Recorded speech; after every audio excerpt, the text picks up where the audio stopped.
Our reading today is by Margaret Atwood. Water does not resist. Water flows. When you plunge your hand into it, all you feel is a caress. Water is not a solid wall. It will not stop you. But water always goes where it wants to go, and nothing in the end can stand against it. Water is patient.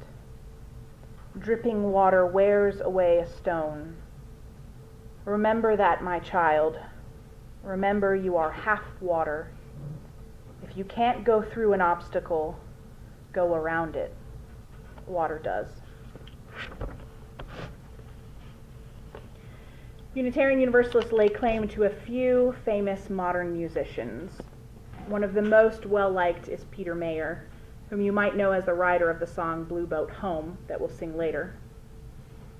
In one of Mayer's other songs, Holy Now, he sings about the freedom found in an evolving theology, about how as a child he was taught that only certain objects, songs, people, or experiences could be deemed sacred or holy according to his theology, making the experience of the sacred infrequent at best. But as the song progresses, he shares how, as an adult, he has grown to understand that there is a sacredness to even the most simple things in life.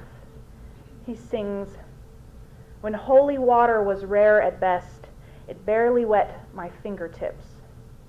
But now I have to hold my breath like I'm swimming in a sea of it."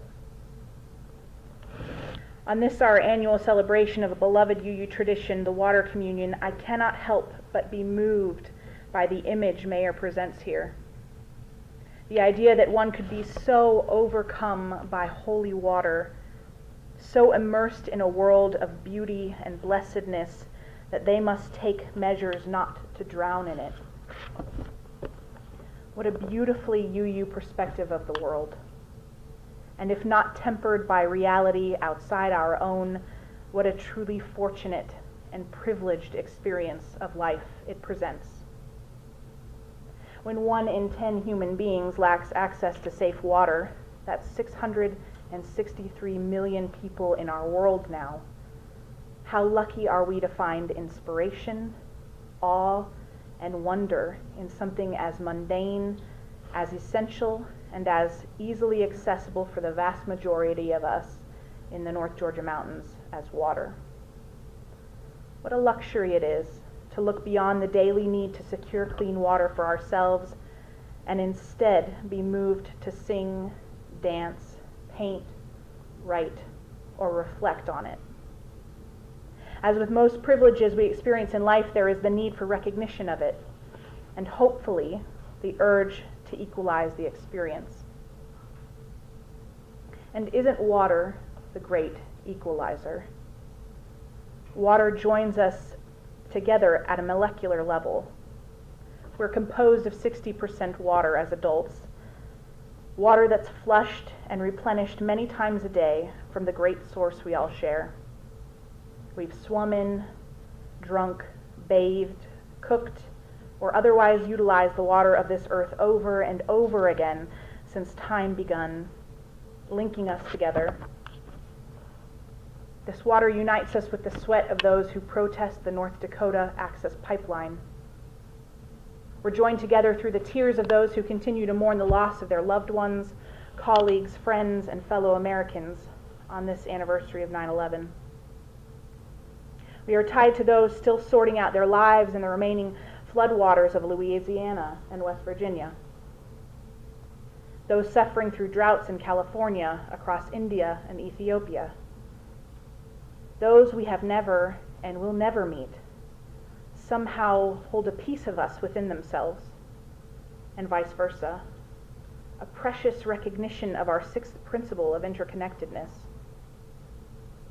We celebrate water communion for more than just simply a roll call of those who traveled and where they traveled during their summer break, as fun as that can be. But buried in the ritual is a reminder of the power of water to bring us together. This bowl that we will collectively fill is like a symbolic watering hole, nourishing our spirits and community as we make our way through the oft dry and lonely landscape of our lives. Like this bowl, we refill one another's cups when we need it most, and we celebrate the many sources of our individuality and our beauty. This is a short sermon today, and as such, I'd like to commence the annual water communion ritual now. As is our tradition, I invite each of you to form one line down the center and take turns at the microphone, which I'll set up right outside of the bowl. You're invited to share your name, to pour a bit of the water you've brought, or the symbolic water that we've provided for you in the pitcher. And in a sentence or two, share why it's meaningful to you. Please be mindful of your time at the microphone so that all who wish to share may share. And then please use the outside aisles to return to your seat. I'll ask you to please help your neighbors who may have mobility issues so that everyone who wishes can take part. Let's begin.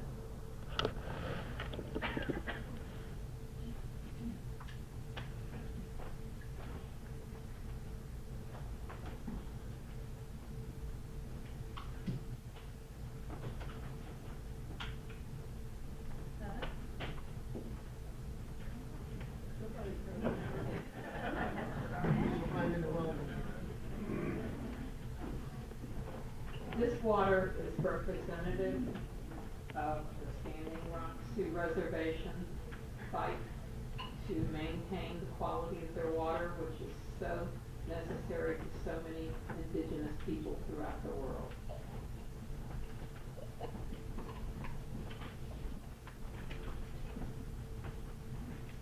I'm Holly, and we stayed home this summer. We didn't travel. Boy, but I'm very fortunate that we have a branch which runs into Cape Creek on our property. And Frank went out to gather this for me this morning.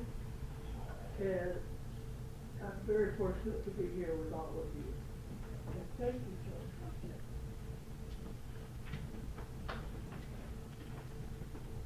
I'm Nancy, and I basically wanted to say what Mary said, but I was already standing in line, but this water is for the Native Americans who forever have wanted to take care of our earth and our water in spite of the way that we have treated them.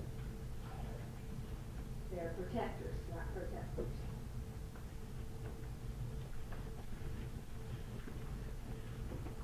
This is some water from Lake Granby in Jasper, Georgia. That helps a lot of water from the lake.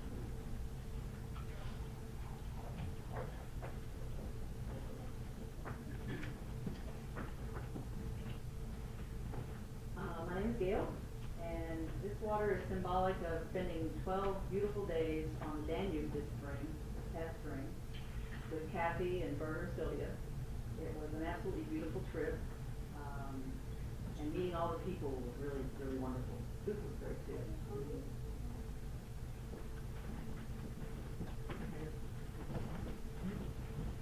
I'm Davis. This water's from our well at home, which was our base of operation. Mary's friend Ryan spent a month with us this summer. We went tubing. We went to the Bigfoot Museum over in Cherry Lawn. If you haven't been there, it's a great place to go. We had an incredible time. This just represents our country. Tall enough for this microphone. I have two sources of water, and they represent my family and my friends, and the trips that I got to go on this summer. I went on several, but this one is from Chicago, where my aunt lives, and I got to go see her with one of my friends. And then this one is from New Orleans, where my mom and I spent a couple days. Oh, I mean, Melissa, also from New Orleans, and we know of the meaning of some of the waters of New Orleans. This is also water representing a beloved group of doctors who no longer drink alcohol or take drugs, but drink water and other kinds.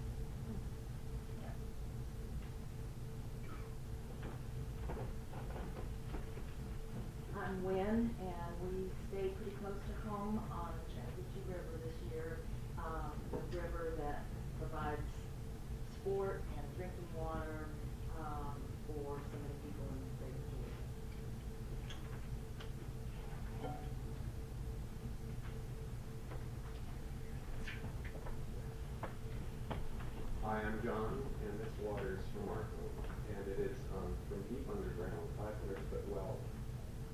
incredibly productive, 50 gallons a minute that produces. So if you all need any water, we could definitely provide.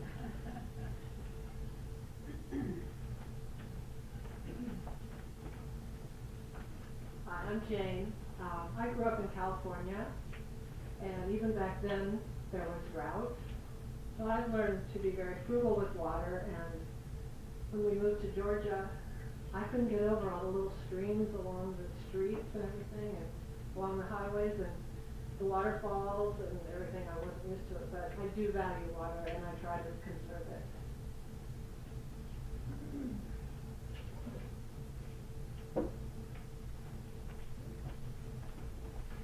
Hi, I'm Norm, and this is Wolfie. and Wolfie wanted to tell you our water special to him. It helps us live. And I wanted to say that I'm grateful for water because it's supported my career, and I'm also grateful for the connections because water is a great connector.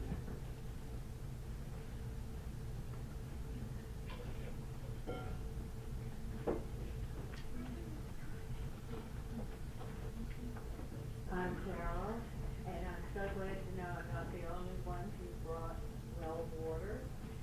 Our well is over 600 feet deep and is tapped an aquifer, so we will never run out of water, and we do not have to worry about it being contaminated in any way, which is certainly not the case for most people.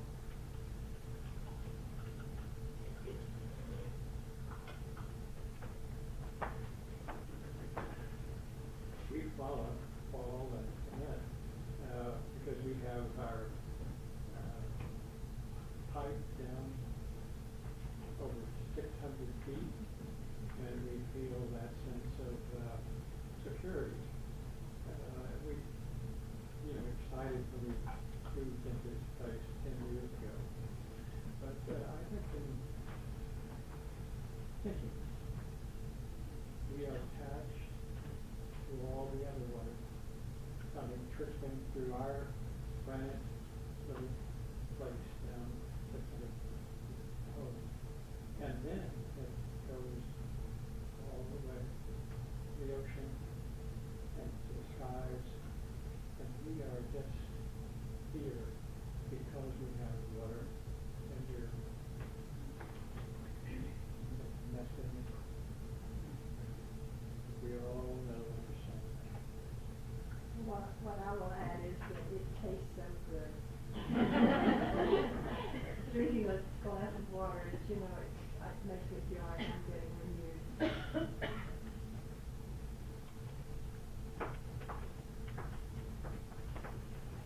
I'm Lynn. This is also from my well, and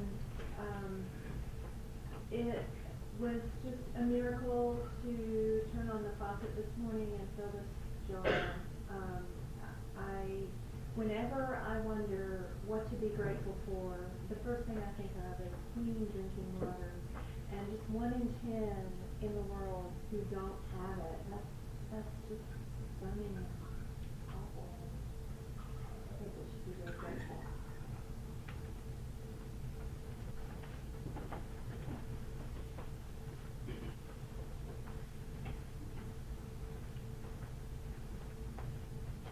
Hi, I'm Amanda. Phoenix. Phoenix, what do you think of when you think of water? Can you say it? Can you say it? Go ahead. They wanted to, they really loved fishing with Grandpa. And so they wanted to pour some water with Grandpa.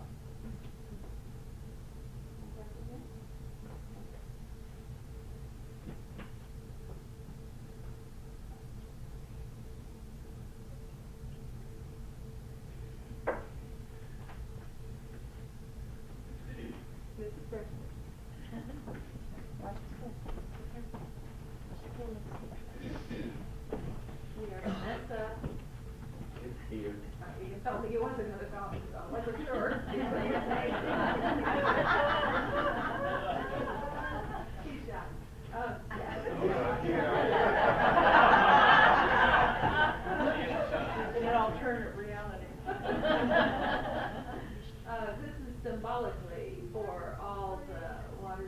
connect the human family and that connect our personal family. And for the time that we spent with our two children this summer and here, it could be from the French beach off the coast of Vancouver Island, near where Tasha lives, a place of power and beauty if I've ever seen one. Or it could be from the French Broad River near where my son lives, in North Carolina. It's also for healing. It's for the water that courses through our body and provides health and healing, which a couple of bike accidents this summer provided a need for.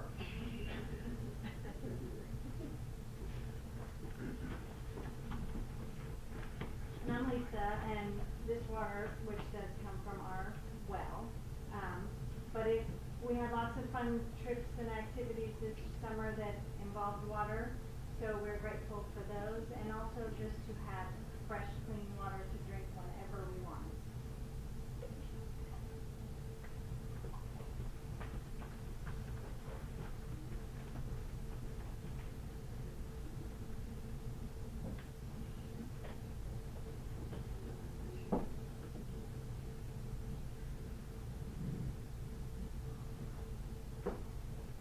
I am Tony. I like water because I like to play in water at my school. And I'm Sky. I'm grateful for the emotional connection with water, whether I'm on the water in a boat or in the water in a bath. My father-in-law was buried at sea, but it's just a very deep emotional connection for me, and I'm grateful for that.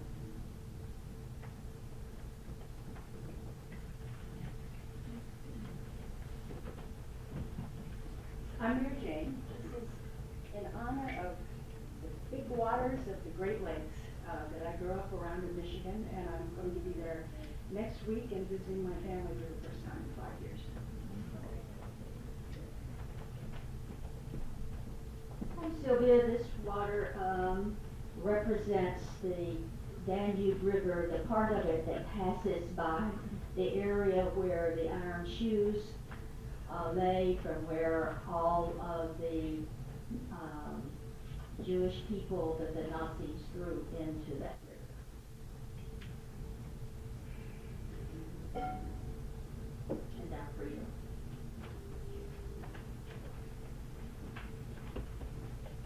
This is symbolic water for the Flint, Michigan community that has struggled so much with lead contamination.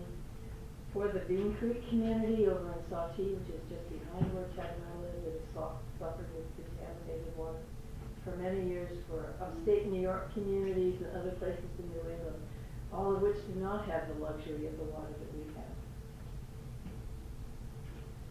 This is also for all the wine we saw in France this summer, part of which was water. And which I didn't drink because I was on medicine. Ted did.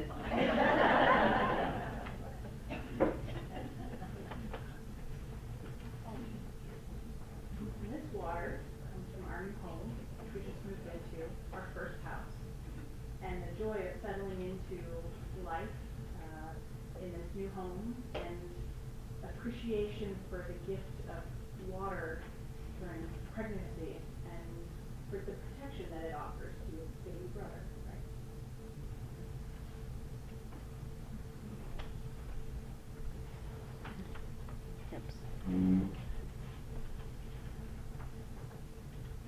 So for those who don't know, we started this water communion off with water from last year's water communion. And we'll keep some water from this communion for the coming year in case we have child dedication ceremonies or other things that we would like to do with it. And so we bless this water. May the waters gathered here remind us what each of us brings to this community. Diversity of thought, theology, politics, experiences, and gifts. May we be reminded of the waters that nourished us in our mother's wombs before we saw the power of a storm, the peace of a river, the vastness of the sea. May we remember the waters that continue to give us sustenance and energy for our life's many journeys, and that of all creatures on this earth.